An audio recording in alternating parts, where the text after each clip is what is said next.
Hello, and welcome to another episode of Truth Bombs and Heart Nudges. For the next few weeks, we are switching this up, and I am going to be reading a book that I wrote back in 2014.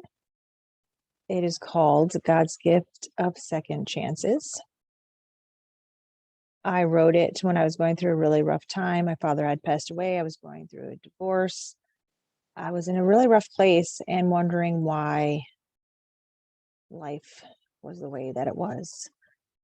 And I began journaling with God.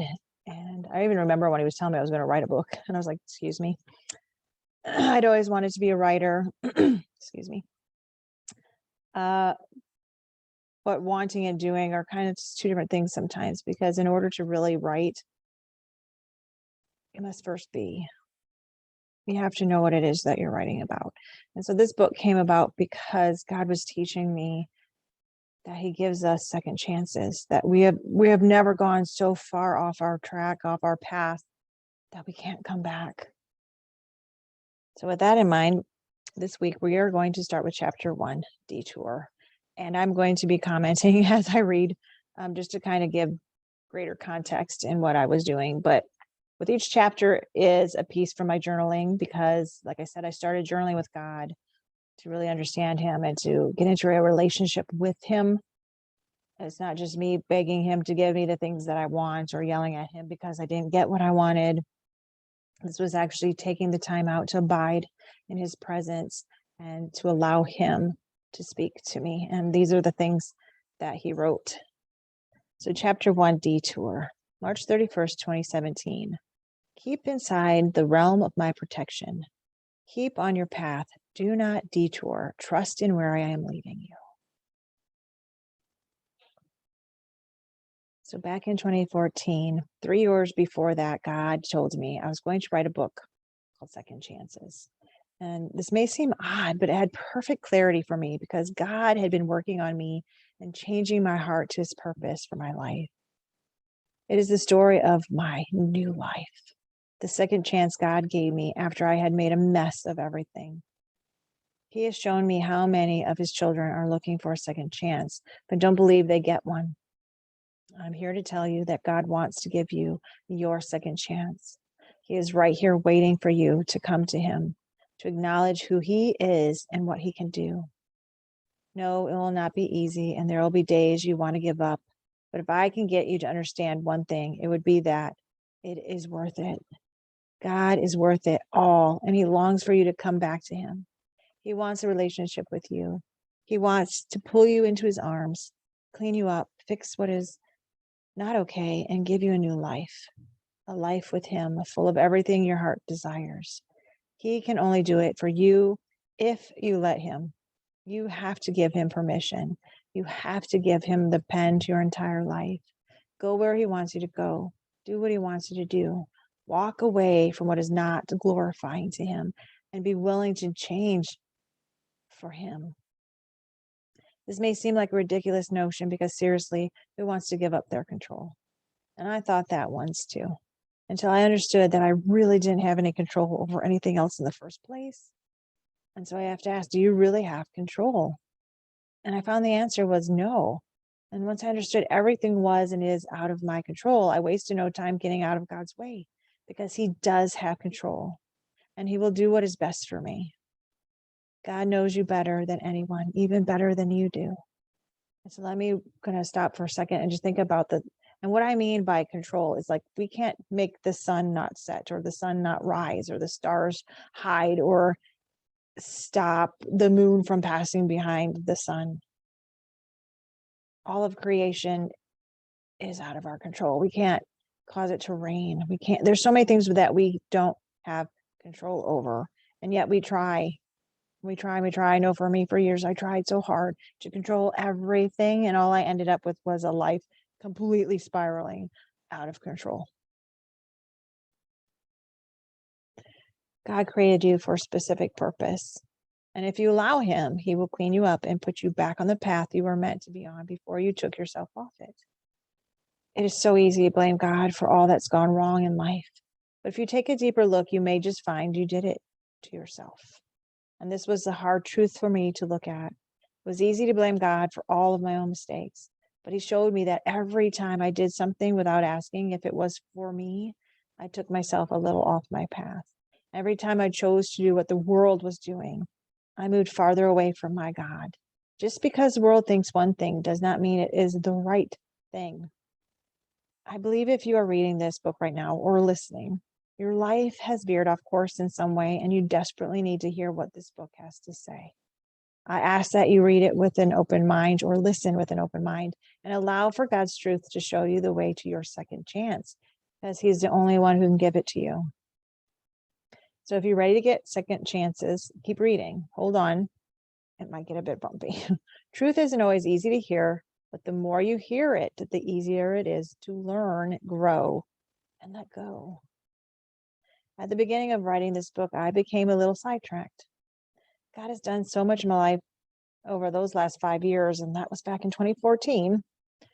I was having a hard time figuring out exactly what it was he wanted me to say in this particular book. I've been on an amazing journey, allowing God to write my story. And part of that story has to do with my love story.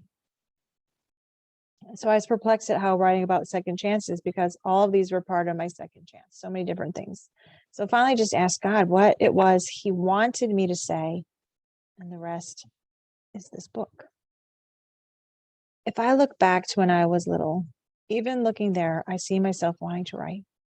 I wrote short stories and lots of poems.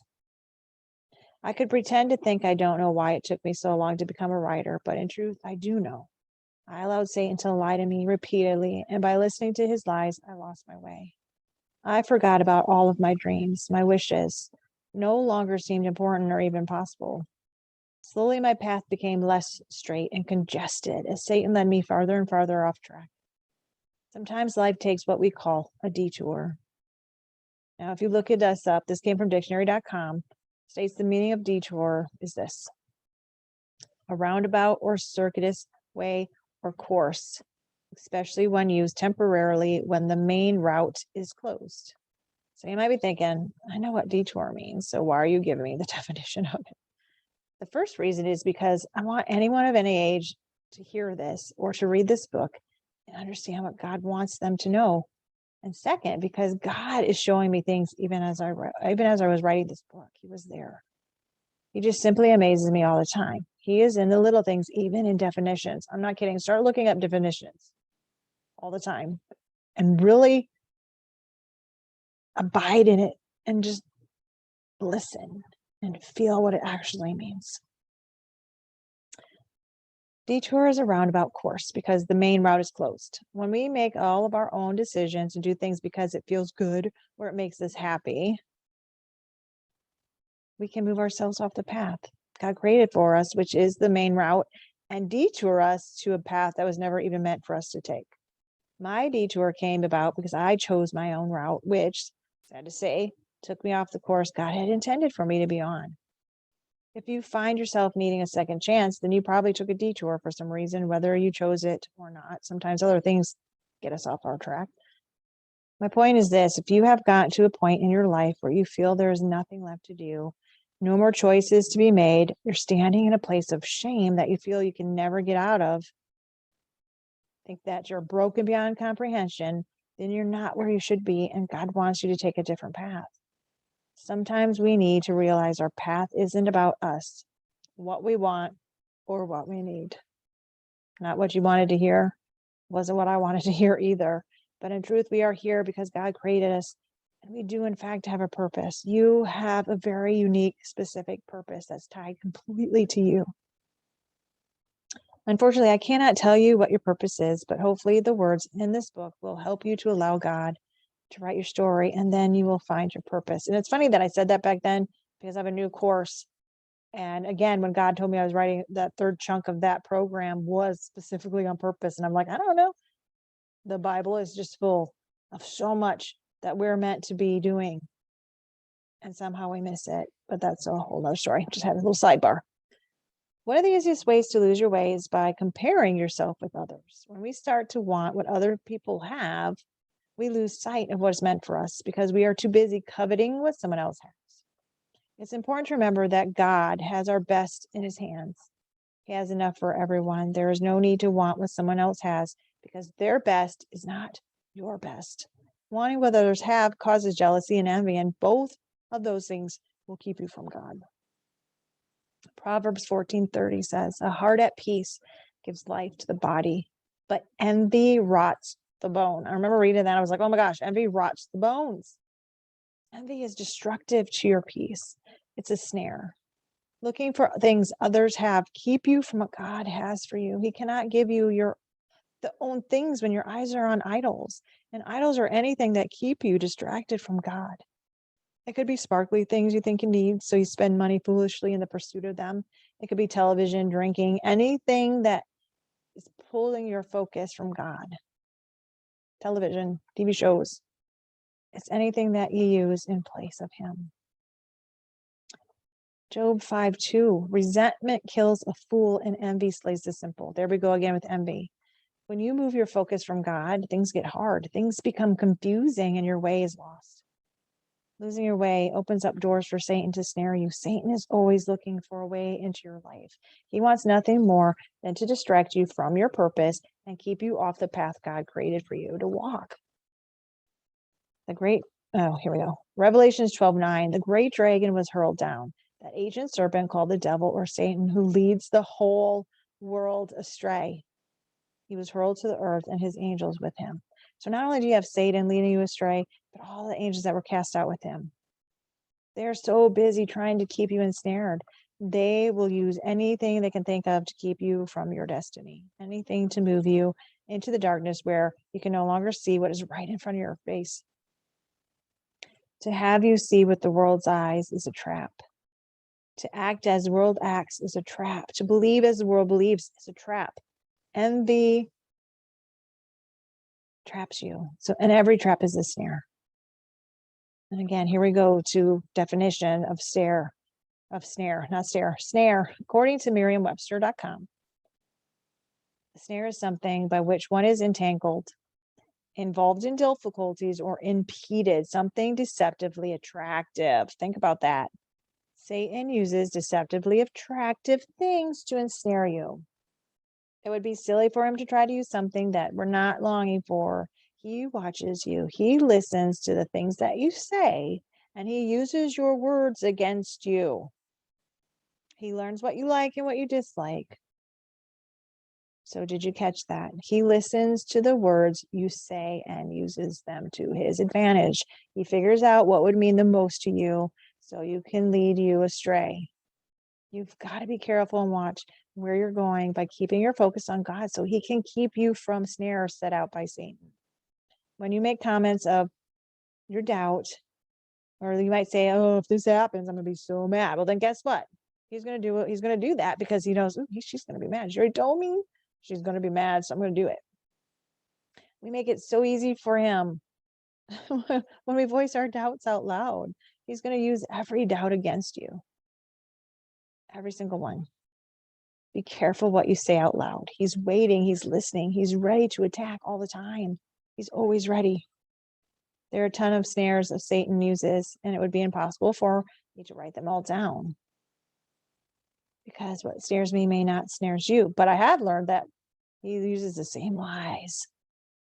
That's why he wants you to stay in the dark and not share these lies that he tells you, because as soon as you share it with other people, they're going to be like, yeah, I hear the exact same thing.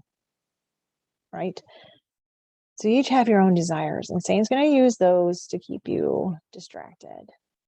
It could be money you want, so he tricks you into taking a better paying job that has so many hours that it keeps you from your family and your friends.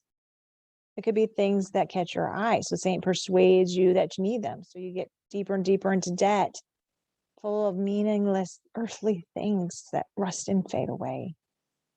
He can use lies that give you the illusion you are nothing. Your lives are meaningless and no one cares. Some of the lies he has told me over the years are, you mean nothing to anyone. You're broken. No one likes you. Nothing you do is right. No one will understand. That's a good one. No one's going to understand you. No one gets this. If others knew this about you, and it could be anything, they won't like you, or they're going to think you're crazy, or he's going to give you something that they're going to think. You're never going to amount to anything. You do not deserve to be loved. You have to earn it. Some others may be just once doesn't hurt. You just do it one time, it's not going to hurt you. And that could be anything. And then that goes along with that is nobody's ever going to know that you did that one thing. Right? Ugh. Isaiah 29:15. Woe to those who go to great depths to hide their plans from the Lord, who do their work in darkness and think, who sees us, who will know. Satan knows this verse, and he knows what it means. So he tries to put you in positions to pull you from God. He tries to convince you that you can get away with things without any consequences. So it's very important to know that the truth is always coming out. Never believe you can get away with doing wrong because God sees everything. Another detour is not asking God what he has for you. You can sometimes get into your own emotions and then they get in the way of your path. For me, I wanted to be married. I thought that if I was married, that meant that I was deeply in love with someone and they were in love with me. And I wanted someone to be there for me and to share life with and to have love and create a home. Instead of asking God who I should marry, I chose for myself. That was a big mistake. So I met someone and I decided he was someone I could marry. And the truth was, we can always find someone to marry. But that doesn't mean that they're the person for you to marry. We can always convince ourselves that we love someone. And there's different degrees of love. We have our human ability to love, and it's based on our human feelings. God's love is not based on human feelings. God is love. His love created the world, and he grants mercy and grace to a world of sinners. His love is nothing like our love, because our love is so restrictive. The love he created within you for us and for that one person he created is his love. His love is what created that other person to love you. That person was literally created to love all that you are. So all those little things that might drive someone else insane, this is not in the book, I'm going off script here, but those little things that sometimes we think, God, who could love that about me? This little things that bug you about other people. The person God created to be with you loves you for all of that. Those little things aren't going to drive them crazy. They're going to love you more because of all that you are, not love you less because of all that you are.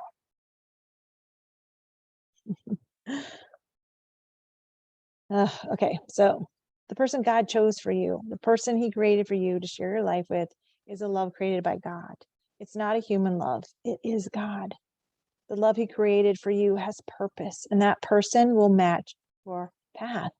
When you choose with your human love, you often choose wrong. When you choose wrong, we take ourselves off the path God's created for you. You know nothing of his love until you see with his eyes, with his heart. Only then can you begin to understand the power of his love. When you stop looking to God for guidance, you lose your way. He doesn't just allow us to detour off our path. He will send others to try to help guide us back when we don't listen. I was engaged in working, and I had a friend, well, actually the inspector, he was one of the inspectors, it was manufacturing, and he even told me not to marry someone who didn't believe in God. He reminded me that God's warning us against uneven yoked marriage, which you can find in 2 Corinthians 6:14. Do not be yoked together with unbelievers. For what do righteousness and wickedness have in common? Or what fellowship can light have with darkness? And I thought, oh, I've got this. It's fine. I can change him. How often do we think we can change people? There is, again, going back to that, trying to control things. We can't control the reactions of other people. We can only control our own. I remember that time too. One of my closest friends refused to have anything to do with the wedding because she didn't believe that I was making the right choice. She told me that was not a good idea. And I remember at the time I was so hurt by that. But later I realized it took so much courage for her to risk our friendship by saying the truth, by speaking the truth to me. And again, she couldn't control my reaction to that. She couldn't control me or stop me from doing it. And I went through with it, and it was a big mistake. Titus 1:15, to the pure, all things are pure.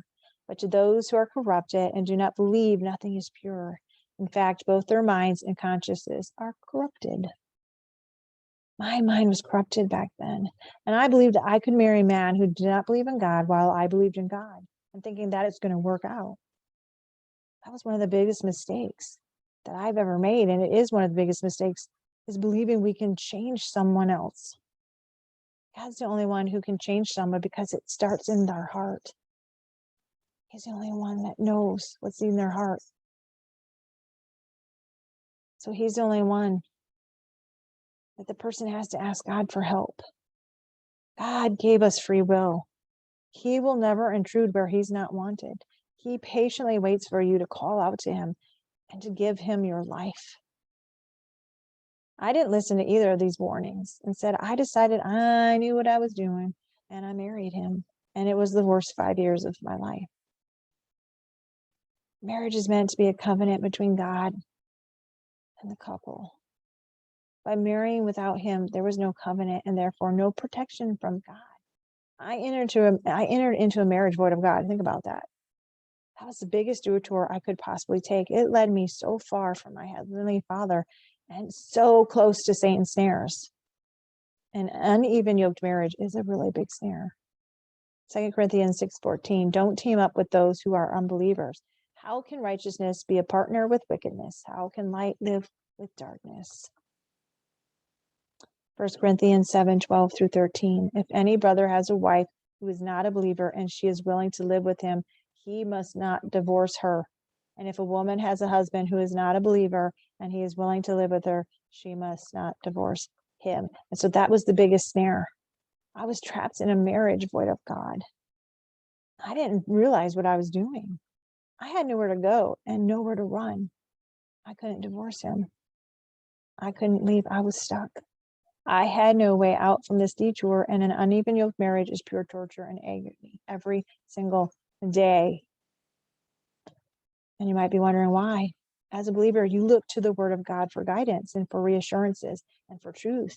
And a non-believer looks to the world for guidance, for reassurance, and for truth. And these are two very different ways of living and of seeing the world. Eyes of God see things as God sees them, while eyes of the world see as the world sees. And unfortunately, the world does not see things in a way God sees them. And this disconnects you from each other. It's hard to see as one when looking through two distinctly different set of eyes. God is not of this world. Satan is of this world. And I can already hear the moans and disagreement of the statement. I can hear those who believe nothing of Satan being of this world. We can disagree all we want, but it does not change what is. We can argue, kick, and scream and try to show how Satan is not in control of the world and that things are gray, not black and white. And this actually proves my point quite well. Those of the world just see it as how life is. It has nothing to do with Satan or God. While those of God see two choices, black or white, Satan or God. Not believing in something doesn't make it any less true. So meet me here next week and we will go to chapter 2.